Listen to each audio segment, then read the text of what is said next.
It can't be that bad, oh, it can't be that bad, oh, it can't be that bad, oh, it can't be that bad, oh, it can't be that bad, I swear. By the moon and the stars in the sky. What do you be? I'll be there. That's right. I swear. That's right, ladies and gentlemen. We are doing the song from Just Friends. That's right. The movie opens up with the background song from All for One's I Swear. Yeah, that's right. That's right. Just Friends is a hilarious movie that I'm sure people have seen. It's not new at all. It's not new. And if you it's kind almost of 15 years old. Yeah, it came out 2005. If you guys aren't familiar with the movie with just the title, just think of fat Ryan Reynolds and it'll come back. It'll come back to you quick. It's a fun movie. I really enjoyed this movie. I remember watching this movie with my brother when it came out. Did you watch it in theaters? No, I think I watched it first on he had it on DVD or something like that. But it was funny. I remember this was right in the pocket when Anna Faris was doing all her dumb blonde chick roles. Yeah, this was like the peak of her career. Yeah, not peak of her career, but definitely peak of that character because she doesn't play that character anymore. No, well, yeah, because she was doing the house bunny. Yeah, and then now she's like a mom and stuff like that. Yeah, yeah. On the show Mom. Oh, is that? I'm not familiar with that show. Yeah, it's like in its seventh season. It's syndicated. I'm pretty. And it's called Mom. Yeah, and she plays a mom. Yep, that's living pretty with her clever. Mom. Yeah, it's actually a fairly funny show. Okay. This movie though. Yes, let me say, I freaking love this movie so much. Good. I was laughing out loud constantly throughout the film. Oh my gosh, it's great. So welcome to another episode of It Can't Be That Bad. Today we're going to be defending Ryan Reynolds' film Just Friends. Should we You just want to go straight into the nit grit, man? And then we can just have some fun with it. Yeah, we'll have some fun. It's a fun movie. What movie it is. This is a 2005 movie, rated PG-13. It's got a runtime of 1 hour 34 minutes. The brief synopsis I'll read to you here quickly, guys. Years after high school, a once portly nice guy comes home for the holidays and reunites with his former crush he still has feelings for. I love that. That's such a short and sweet synopsis, but oh my God. It's everything you need to know. This is so relatable to me. And I know that I was definitely going to relate to this film. 100%. Have you never seen this movie before? No, I've seen this like a good amount of times prior to watching it just for this podcast. Good, because I was wondering if you would. No, I was super excited. I mean, of course, this film is going to be attractive to me because for you listeners out there, it's attractive because Ryan Reynolds is in it. Yeah, I mean. No, that's not what. Okay, he's a very attractive guy. All right, and that's the end of the podcast. The moral of the story is that Ryan Reynolds is attractive. Thank you. We all know that. But it was attractive to me because it was super relatable. Mm-hmm. For you listeners out there, if you don't know who I am, if you're not a friend of ours since high school or like a recent friend of ours, I used to be 255 pounds, dude. I was a husky boy. You were rotund. If I could be so nice. Oh, I was. If I can put it so nicely. Absolutely, I was. Christian. If I may be so bold, go ahead. Used to be fat as used to fat shit. He was a fat shit motherfucker. Wow! If you may be so bold and you say that I was a fat shit motherfucker, is that what you said? So Christian here, my boy Christian here, when he was fat, he used to be our friend also, and he had low self-esteem and didn't know what was going on. He used to be our friend also. He used to buy us stuff, so we'd hang out with him. He wasn't really sure about who he was as a person. And then he loses all this weight, a person of weight, and then he gets all of this confidence. All of a sudden, he's suddenly really good looking. He's doing his hair well. Thank you. All the girls are looking at him. All the girls are stop looking at me. He's doing the same hairstyle that I used to do. He's a biter. He's a biter. And then he has the audacity to come out here and be like, Alex, don't I look so good? No, you don't look so good. I miss fat Christian. I miss fat Christian. Okay. Hashtag bring back fat Christian. I don't know why all of my friends talk about fat Christian in third person to me as if he's a completely different person. I'm the same person. When you lost all that weight, you became a different person. Because now you're cool and suave and you sing really good and like... I just molded into the person that I was supposed to be, dude. I think what it was, when you get a big hunk of marble. Okay. Mm-hmm. Okay. And you trim it down to make the Statue of David. Okay. Okay. when it's a big hunk of marble, it looks like a fat shit motherfucker.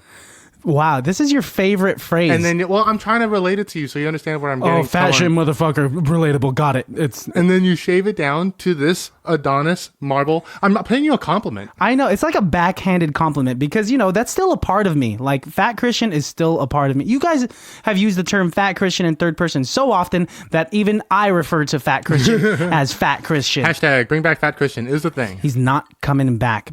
Anyway, this movie's extremely relatable. Should we talk about a movie on this podcast? Let's talk about the movie, because I know that we could go for 2 hours arguing back and forth about fat Christian versus skinny Christian. We got some ratings here, my friend. Yeah, let's go ahead. This movie was rated 6.2 on IMDb out of 10, 42% on Rotten Tomatoes, 47% on Metacritic. I do believe, though, it had a B- on Cinema Score, so that's actually fairly high. That's acceptable. My parents would be okay with that, being Asian. My parents would be stoked if I had that. Percentage of Google users. Ooh, I thoroughly enjoyed this. I'm going to go with a 93. Close, 87. 87, off by 6%. Not bad. Real quick, just so we know, this was directed by Roger Kumble, written by Tex Davis, starring Ryan Reynolds, Amy Smart, Anna Faris, Chris Klein, and Christopher Marquette. I really like this bill of actors. It was a good time to have these actors. Yeah, the early 2000s. Before they became really popular, they were all still having fun. Because let me ask you this question. What's up? How old are they playing? How old is like Chris Grander? This was 10 years after they'd graduated high school, so they were roughly 28 years old. Right about our age, dude. Yeah. Oh wow, we're coming up soon on our 10-year reunion. By the way, that's what I was thinking about while I was watching this. I was like, oh shit, dude. You gonna go to buy that? a Porsche? What? You're gonna buy a Porsche? I'm gonna rent just a Porsche for the reunion? just so I can pull up to the reunion in a Porsche. You should just rent the Porsche. I rent a Tesla. You would rent a Tesla? Mm-hmm. What one of those automatic Teslas that you could fall asleep in while it's driving? It's illegal. I would find something to do in the Tesla, that's for sure. Okay. I don't know what that means. You're freaking gross, dude. I don't know what that means. I've lost my appetite for the rest of the week. For the week. This is by far one of my favorite movies. So funny. Yeah, far and away one of the good ones that I enjoy of Ryan Reynolds. It's not as silly, goofy as Van Wilder, but not as serious as Buried Alive. Yeah, if you're a fan of rom-coms and if you're a fan of Ryan Reynolds, right from the get, you're going to be busting the gut. The movie opens up busting a nut. I mean, yeah, depending if you like fat Ryan Reynolds that much that you just instantaneously bust a nut, leave the premises immediately, pause the film, clean up, and then come back. Don't do that. What I meant to say was bust a gut, okay? Because the film opens up with fat Ryan Reynolds singing I Swear by All For One, thinking about his high school crush, Amy Smart. He's writing in her yearbook like a love note or something like that. Let me ask you, did you ever confess your love for somebody like that, an unrequited love? Were you we gotta ask, we're doing a podcast about just friends. Absolutely. Have you ever been in the friend zone? Do you know me? I do, but maybe our audience also. Guys, we need a name for the audience, for you guys, so if you have any ideas, email it to us. Yeah, we'll go back to it. Anyways, Christian, were you ever in the friend zone? I lived in the friend zone. I squatted in the friend zone. I basically just they tried to had get rid of you, but you're like, no, I'm staying. No, I'm staying. This is upon choice. I like being friends. No, yeah, definitely. Being a little husky boy in high school, I definitely had a lot of friends. I had a lot of friends that were girls, and I ended up having crushes on them. And I did, on multiple occasions, confess my feelings toward them. And wait, on multiple occasions, so like it wouldn't work, and you'd be like, okay, next. No. And then you'd like announce your feelings to somebody, you'd be like, no, Christian, we're just friends. Like, okay, next. You make it sound like it was one right after the other. No, of course, these were different situations, completely independent from each other. And I just happened to start liking the girl, and I kind of got sick of just being treated like a friend. I would always, I remember being... You're a good friend. Yeah. You are a good friend. And so I could see how if you were with a girl, but I could see how if you were with a girl, that being the kind of friend that you are, would be hard to lose. That being said, we shouldn't be the guys who think that trading good behavior equates to, like a relationship. That's not what we're saying about being in the friend zone. No, not at all. But there is a definite time when guys I was also in the friend zone quite a bit. Were you? Oh yeah, quite a bit. And here's the most frustrating part about being in the friend zone. Later on, I would meet those girls or talk to those girls, and then they'd be like, you know what? I kind of had a crush on you back in high school. Like, really? You fucking bitch. That happens sometimes too. Like I've found out like maybe once or twice, not like a lot, that girls were just like, I kind of had a crush on you. Yeah, and you're like, dude, well, thanks for making it obvious. Yeah, thanks for like, use obvious body language. Just use your words, please. Also so definitely. All my girlfriends, my past girlfriends, have always learned fairly quickly, like, just say it. Like, I cannot take the hints. Were you not good with girls growing up? Like, when did you say, like in high school, would you say that you were good with women? Good at wooing them? I had maybe 2 girlfriends in high school, and I think they for sure lasted less than 8 months. The longest one I think was maybe typical for high school, though. Yeah, very it wasn't typical. a big deal. I mean, I wasn't. It's not like it wasn't for lack of trying. That's for sure. But I didn't know how to really like flirt, right? So I could see how it would. So I'd be like, "I'm being nice. This means you should." The flirting game was super weird in high school. I remember I would text girls or talk to them, and I thought the formula was so clear in my mind. I was like, okay, I'm just gonna compliment the hell out of you until you like me. But it turned out to be over flattering and just way too platonic. And they'd be like, "Oh, you're so sweet." Girls liked me like they liked teddy bears. Oh, yeah, well, fat Christian, it could equate to a teddy bear. Big and brown like a teddy bear, yes. Let me ask you this now. Let me ask you this here. Okay, just go ahead and ask. What are you doing there? I'm doing my Larry King impression. It's just a lot of saliva. Stop that. So Stop that. Have you ever put somebody in the friend zone? And we don't have to use names. But have you ever knowingly put someone in the friend zone? After losing weight, I've definitely found out that some women did have feelings for me that I couldn't reciprocate in the way that they wanted me to.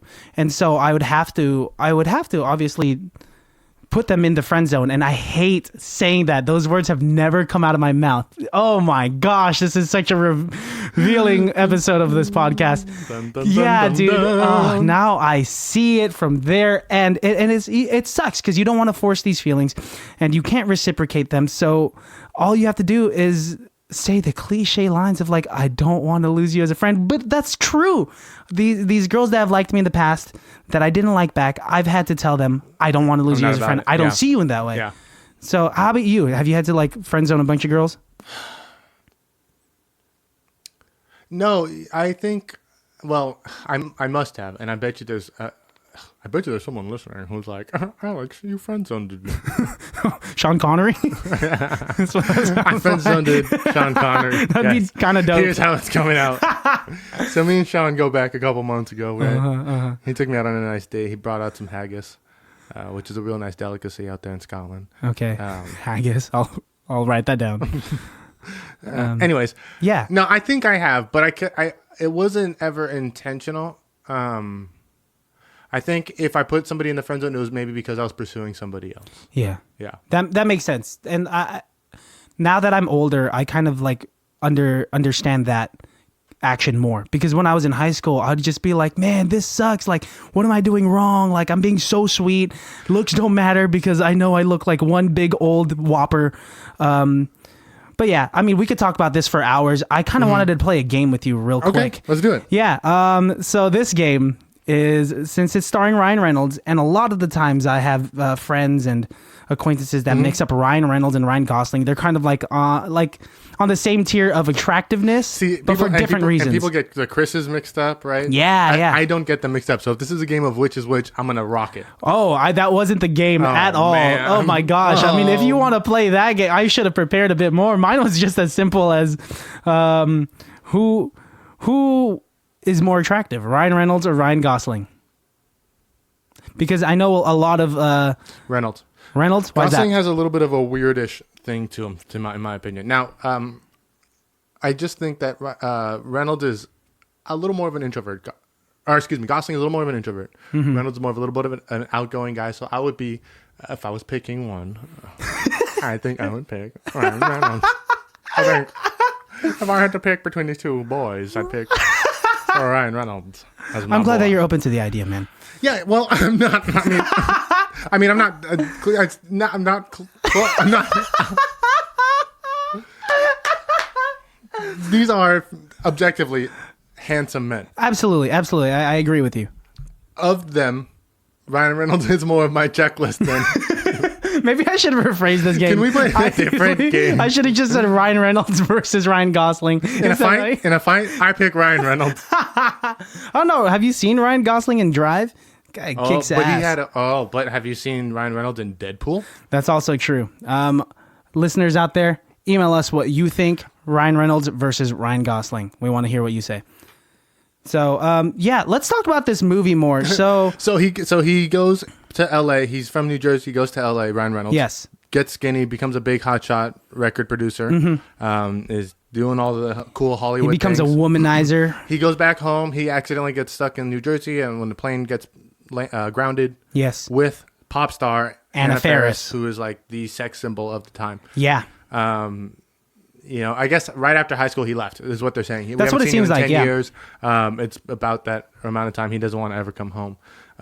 But it's cool when you left for a little bit to go to college. You left Benicia. I did. Benicia's a fairly small town. I left and I was living in Southern California for a couple of years. And when you came back, did you feel similar to how he felt, where it's like some things never change in this small town, or do you feel? That's interesting because my situation isn't too similar to his. Yes, I did leave, but I only left for like 2 years, and I didn't leave for college until like a few years after I'd graduated high school. After high school graduation, I stuck around Benicia for a while, and I saw a lot of people start to leave as I stayed here.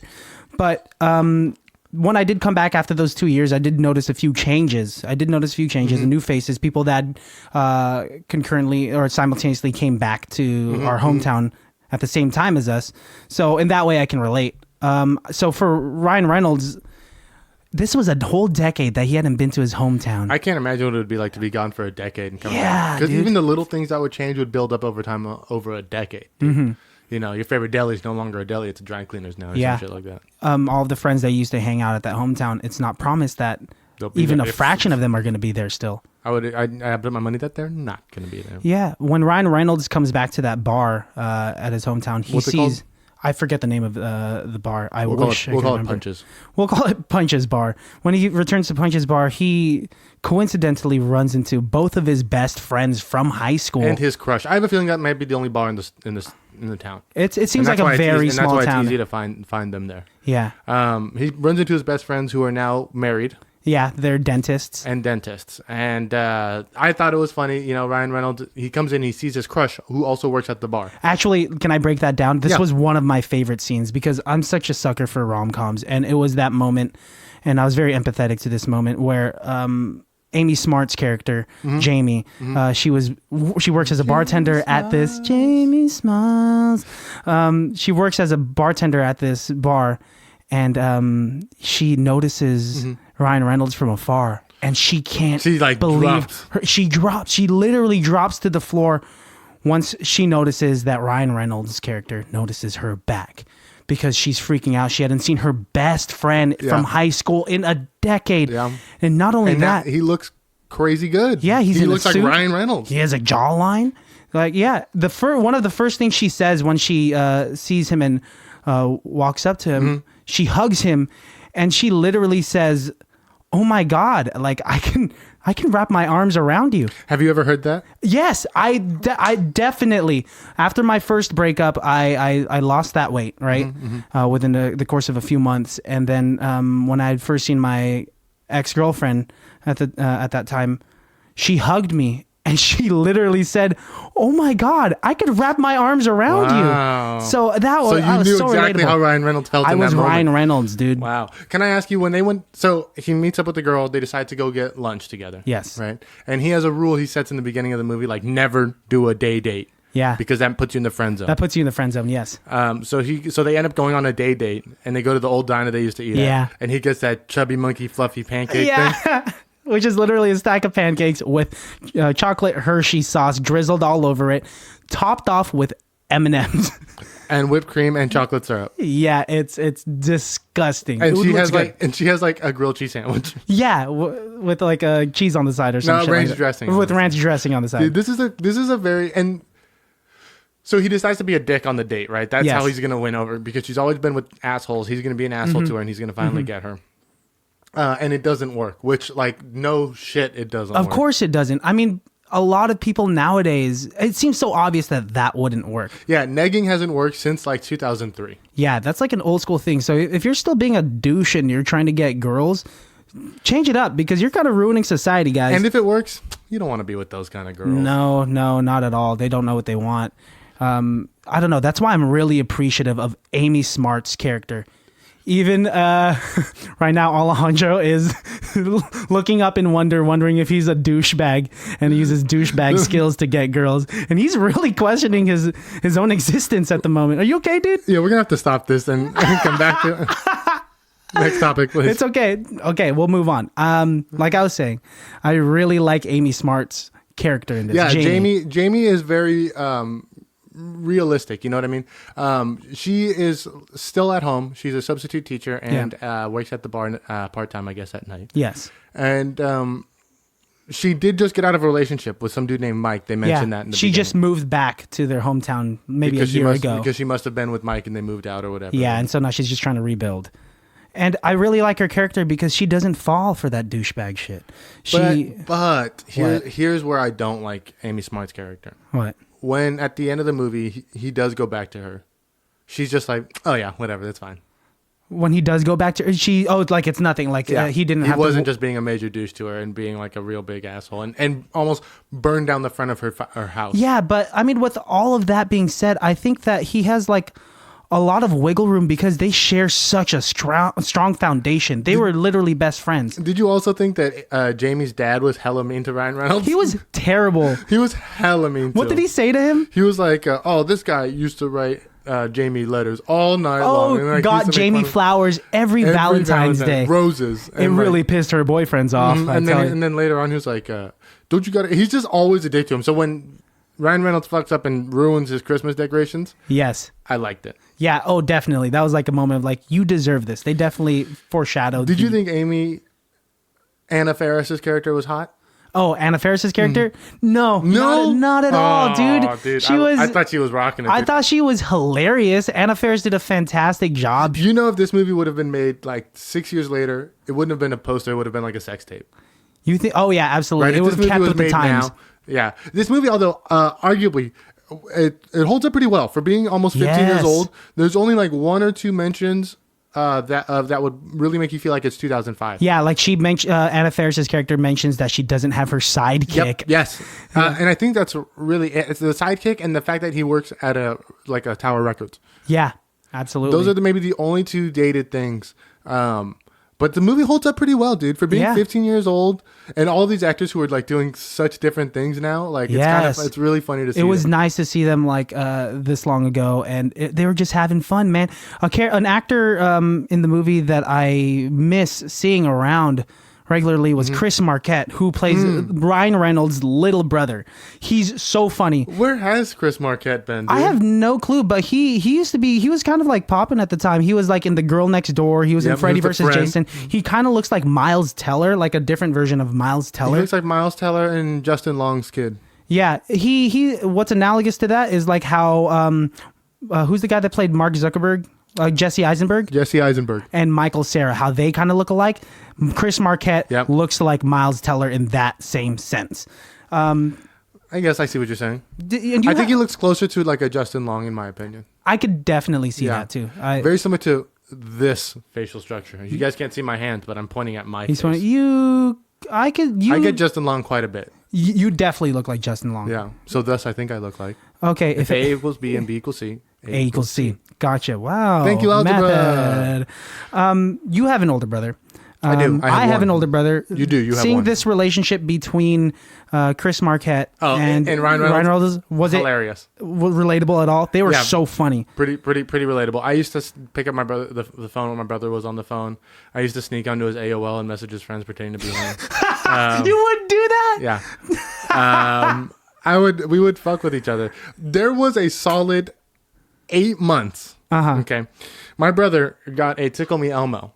And it was the year that the Tickle Me Elmo's box had like a flap that you would open, and there was a little voice box, and it would go like it would laugh. You could see it, yeah. He would laugh. He'd go, "Oh, Tickle Me Elmo, ha ha ha!" And so my brother took that box out of the little voice box out of the box, and he kept it just as that. One day, hid it under my bed. So I'm sleeping, and 3 a.m, I roll over, and all of a sudden I hear Elmo laughing. And I'm kind of like freaking out for a minute, and I like roll back over, and it does it again, and I'm freaking out for a second. Then I realize it's this box. That's messed So I take the up. box out, and I think to myself, you know what? I'm just gonna go back and stick it under his. So the next day when he left, I went and hid it under his bed, and this went on back and forth for like a solid 8 months. And you guys never got tired of that bit? No, it went on and then we like stopped for a while, and then like a couple months later, it came up again. Oh my gosh. And I don't know if my parents ever knew about this. I don't know if me and my brother ever talked about this, like even out loud, but it was for sure something that we were doing back and forth to each other for a while. You should bring it back, dude. Where am I going to get a box like that? You can Amazon or some shit. It's possible. That's I really completely funny. forgot about that like little prank board that we had for a solid. It's nice. It's the nostalgia of it is nice. Reminiscing upon those moments, like having an older brother that you could fight with, but like but you unconditionally love them.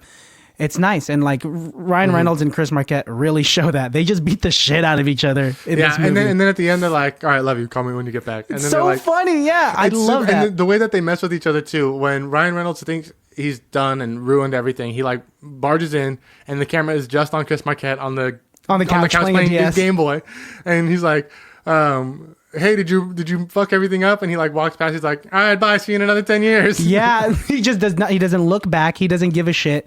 That kind of relationship was hilarious to me. I love my brother. It was well done. Oh yeah, do you have a cool story like Mike? Not as with your cool, brother? not Of course you don't. Ha ha ha ha. Hey, it's not a competition, It dude. is. Me and my brother win. Whoa, no. Me and my brother win. This is not a 2v2. Can I go on with my Can story? we have a tag team fight between your brother and you and your brother versus me and my brother? Pretty sure. Tag team fight. Hell in a Cell. Be there. I'm not down I'm for that. officially throwing it down right My here. brother's a pacifist, dude. And my brother's. He's a father. He's a I father. was He gonna has say kids my to live brother's for. fat as shit. I'm just kidding, man. You're doing really well losing your weight. You look great. My brother, when I was younger, we would like literally, he would punch me if he got mad at me. He would punch me in the arm, and I would cry because I was a kid. And as I would start crying, he would cover my mouth and say, "Shh, shh, shh. Hey, stop. Yeah, I'm sorry. pretty much Okay, happens. I'm sorry. Did that happen to you?" My brother would hit me quite a bit. I also, what my brother would do, because my brother started playing football before I did. He's 6 years older than me. So when he was a freshman, what is that, 16, 15? 14. 14, even 14 younger. going on 15. Yeah, younger. Okay, and he was a little older than everyone because his birthday's in January. So we'll say he was 15, okay? That means I'm 9. As soon as he started playing football, he was a lineman. He practiced throwing the football, bullets, throwing them at me. Yeah. And then he would get mad at me when I wouldn't catch the ball or I'd dive out of the way. I have distinct memories of him like hitting my chest so hard where I would have like welts on my chest from the nose of the football that he'd always like, "You gotta catch the ball, Alex." And I'm like, and now I think back to it, I wish I had the like articulate skills to be like, "Why are you throwing it this hard? You're not going to be a quarterback." I'm 9 years What? old. Yeah, I'm 9. You're 9. hurting me, bro. His son is about to turn 7. I want a bullet of football at his son and be like, "You see that? You see that?" Dude, you were making fun of me on the last episode talking about shaking babies. You want to throw bullet footballs at He's your my blood. He's my nephew? blood. It's okay. He's my blood. It's okay. Okay. If I shake my nephew, baby, because he's blood, that's okay. 100%, dude. I think Thanks, I think that's the law. We high-fived. So let's move on with this movie. Yeah. Tell me more of your favorite parts of this film. The song, dude. What's his name? When Dusty, Played by comes Chris back- Klein. When Chris Klein comes back, he writes a song for Jamie. He was also a weird kid in high school with pimples and weird hair. Couldn't play guitar, couldn't sing. And then very he goes awkward. to become a paramedic and comes back and rocks it, dude. He's a cool guy, but he's also a douche. I Yes. thought he was hilarious. He dude. was really funny. He played the part really well. One of my favorite parts was when they're in the church. Yes. All right, and he's like, "Hey, do you guys want to join us for one last song?" And then Ryan Reynolds fights him, and he's on the floor with all the kids, and all the kids are always Yes. chanting, "Dusty, Dusty, Dusty." And he like Dusty. looks up at him, and he's like, "How could you do this?" And then everyone's like, "Yeah, how could you do this?" And then he like looks at him and does like the rock on and flicks his tongue out a little bit, and then acts like he passed like out. he's dead again. I love it, dude. I think it's hilarious. That scene made me think of like, do we still act like kids? Because hanging out with you a lot, I noticed that I we love chanting. always chant. I'm a big chanter, and I You realize are. yes, and I've learned that because the last a girl that I was dating. Her name was Shannon. She's from England. She pointed that out to me, that I chant quite a bit. I love a good chant. You do it a lot, yeah. I love a good chant, dude. And it's contagious because people join. And Americans love a good chant. So it's easy to get people chanting. And you can say it about anything. Yeah, I learned that trick in high school.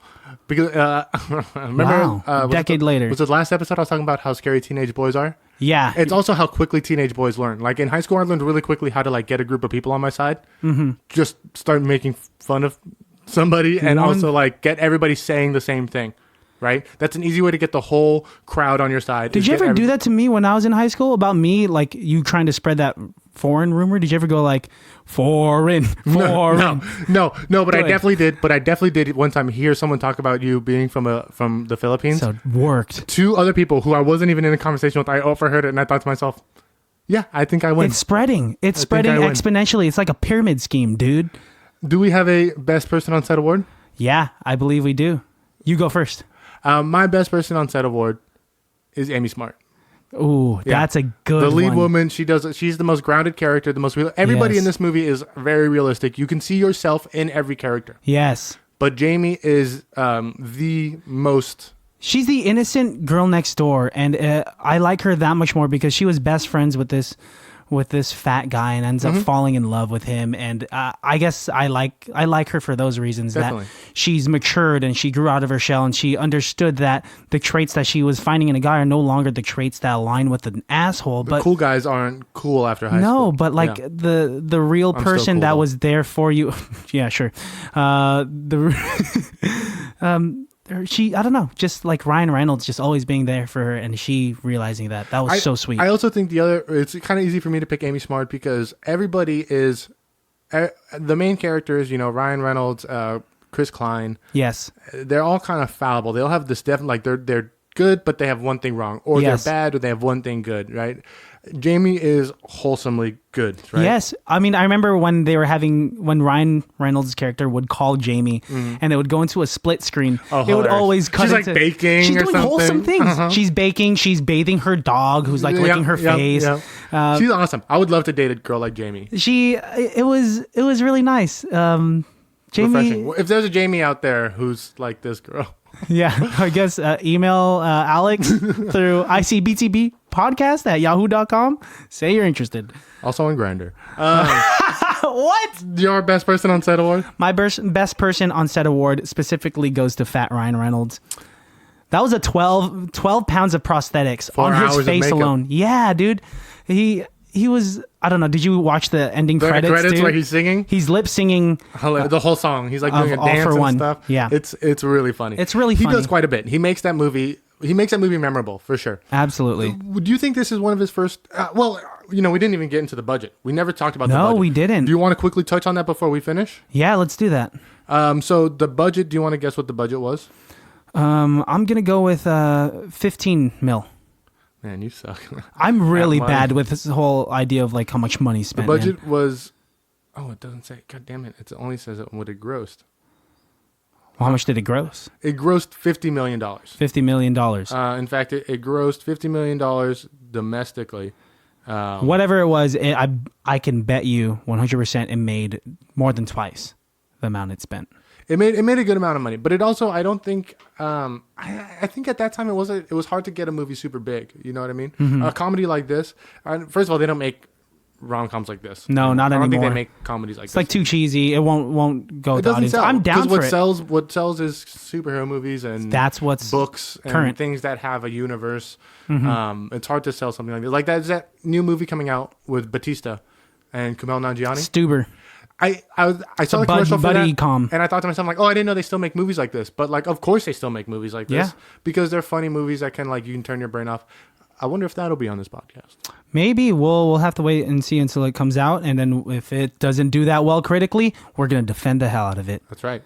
Yeah. All right, guys. I think that's our thoughts on Just Friends. Yeah, dude. Check out this movie, guys. It's on Netflix. It's on TV. Quite really funny. I promise you will laugh out loud multiple times. And if you've seen it before, you've forgotten some parts of it. Because there was some, like, the whole ambulance ride I totally forgot So the ambulance funny, ride. yeah. We didn't even get into it. There's some really funny parts. The hockey scene. Yeah. We got distracted talking about ourselves, but I don't even care. But it's okay. You guys watch the movie. You're gonna find some scenes that you forgot about because it is a funny movie. It's I think we really touched up on everything that we needed to. Like this fat Ryan Reynolds, Amy Smart being wholesome. It's just a fun ride the entire way. PG-13, right? Yeah, PG-13. So, I mean, it's a solid. You know what I mean? It's a solid PG-13. So for you 13-year-olds out there, you don't need a parent. Just go ahead and watch it. All those 13-year-old fans that we have. Yeah, you could go ahead and find this on Netflix. It's streaming on Netflix right now. It is on Netflix. And you can find us on Spotify, iTunes, SoundCloud, Stitcher, YouTube. You name it, we got it. Yeah. Yeah. Twitter, Instagram. Check us all out. ICBTB Podcast. That's short for It Can't Be That Bad. It can't be that bad. Thanks for tuning in, guys. Yep, thank you so much. We'll see you next time. Thanks so much, guys, for those first downloads. First week was fun. Appreciate you. Bye. Woo! It can't be that bad, oh, it can't be that bad, oh, it can't be that bad, oh, it can't be that bad, oh, it can't be that bad. Hey, everybody. Real quick, we want to give a shout out to a couple people. Yep. A huge shout out to John Boo and Alan Boo for the great sound production. Shout out to Greg Reasoner for helping us out with our cover art and title work. And a shout out to you guys for your endless support. That's right. Thank you very much. Don't forget to rate and review us on iTunes and Spotify, anywhere you hear us. We'll see you next time. It can't be that bad.